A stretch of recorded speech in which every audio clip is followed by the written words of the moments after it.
I'm here at work. I thought I'd start uploading some videos to kind of document some of the things going on um, with both my son and my mother. My son recently, during the snowstorm, was taken to the emergency room. I drove him to the emergency room in the snow, in the ice, and turns out he had lost use of his left leg completely, and he was beginning to lose use of his right leg.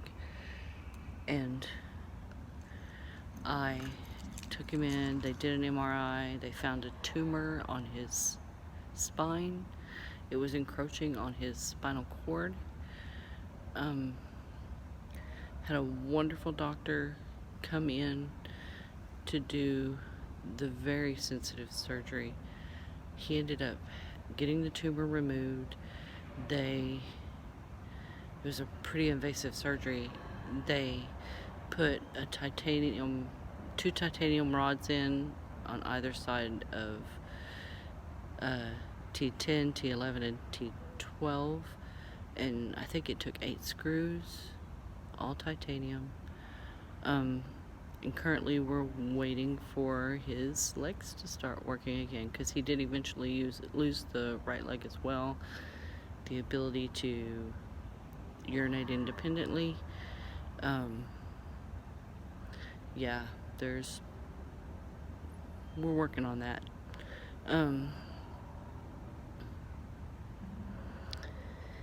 And my mother was diagnosed, Lord, I don't even remember when it was, with Alzheimer's, with dementia. And there are many, many nights and days that she wants to go home, although she's lived in the same house for the past 53 years. I'm 51. So I've never known her to live anywhere else, personally.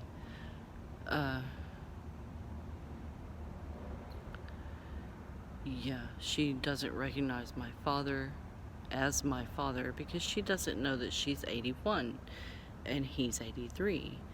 That they've been married for almost 65 years. He doesn't look the same, and that's why she doesn't recognize him. It's not the man she married. Well, he can't stay like that forever, but her mind doesn't know how old she is, doesn't know what year it is, doesn't know. Sometimes we're able to catch her up and tell her what's going on. Sometimes we can't. My mother has had 2 brain surgeries because she has fluid on the brain. She had a shunt in one spot. They had to move it because there's this protective net kind of thing over your brain, like this. And when they put the shunt in, well, that's a foreign object, and that net's job is to protect your brain from foreign objects. Well, it didn't like it, and it started oozing its little fingers over, and it stopped up her shunt tube, her drain tube.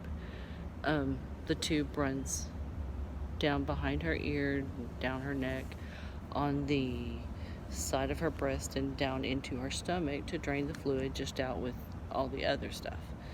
Well, they had to reposition. I dropped my stuff. They had to reposition the shunt, and so they had just moved it. That gave her a little bit of short-term memory issues at that time, but before she had no trouble whatsoever. She said at the time, she said everything seemed kind of backwards. The house was backwards. The dishes were on the wrong side of the kitchen. The laundry room should have been on the other side of the house where her bedroom was, and her bedroom should be over there. Yeah, no. Anyway, that was still, we were able to cope with that without a problem. But now with the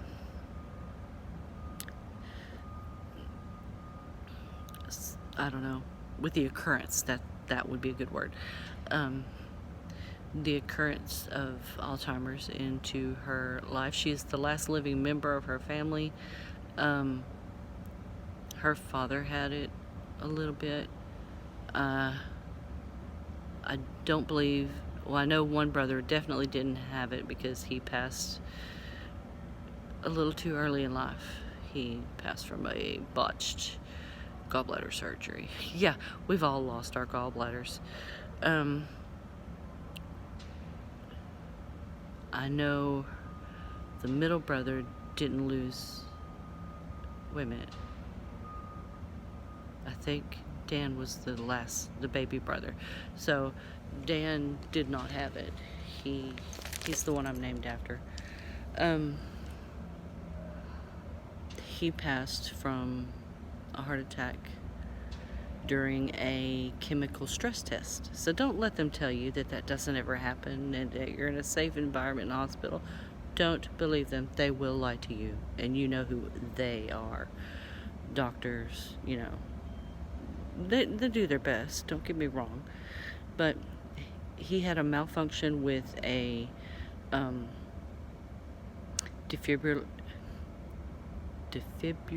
I can't even say the word, a defib heart thing, and so he had to go in for his stress test and had a heart attack and died.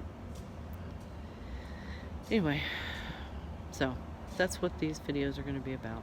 I'm going to be kind of documenting the journey that my mother is on, because we know eventually the Alzheimer's will take her.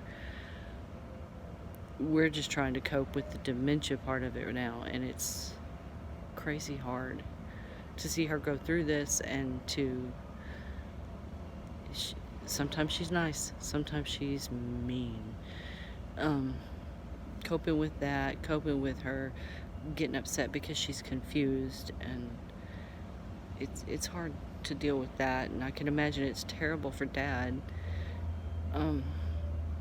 And coping with the journey of my son trying to get his legs back. So we still don't know what kind of tumor it was. They haven't said. Pathology has told him it's definitely not benign. We won't use malignant, but it's definitely not benign. Well, what the heck is it if it's not benign? It's going to be malignant. There's only two choices there, I think. Granted, I'm not a healthcare person. The closest I ever came to working in that field was a pharmacy tech for a few years. Anyway,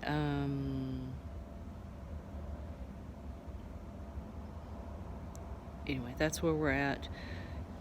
We live in the Dallas-Fort Worth Metroplex. He is currently in a Baylor hospital. He will be going to Big Baylor for rehab. I'm not exactly sure when, but that's getting all arranged right now. They have rehab specialists that specialize in spinal cord injury. They're going to be working on that. I have full faith in my son, in the people that are working with him, the medical people that are working with him, and in God, that he will get his legs back.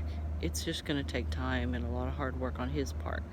He's feeling a little discouraged lately because there's nothing like having an oncologist, pathologist, whatever, come in and tell you, oh, you probably have cancer, but we're not going to commit to that diagnosis yet, while you're still in CCU after surgery. Yeah, highly unprofessional. Highly. I will be writing the administration about him. I know they've already gotten a couple of complaints from staff and from the surgeon saying that was unprofessional and uncalled for. What a way to crush somebody's spirits. Okay, I think this is long enough. It's nearly 10 minutes. I need to get back to work, because yes, I am at work.